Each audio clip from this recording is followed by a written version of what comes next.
আমার কর্তামশাইয়ের কিন্তু ভাত ডাল আর আলু ভাজা ভীষণ পছন্দ।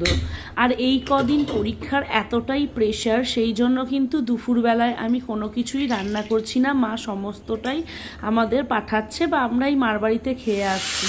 তো আমি কিন্তু রাতের জন্য এখানে করে নিয়েছিলাম গরম ভাত আর ডাল, আর তার সাথে করে নিয়েছিলাম পটল ভাজা, আলু ভাজা, আর করে নিয়েছিলাম একটা রসুনের চাটনি।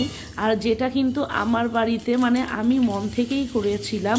তারপর কিন্তু সেটা খেয়ে এত ভালো লেগে যায় যে এই রেসিপিটা খেতে কিন্তু আমার বর কিন্তু ভীষণ মানে বর ছেলে সবাই খুব ভালো লাগে।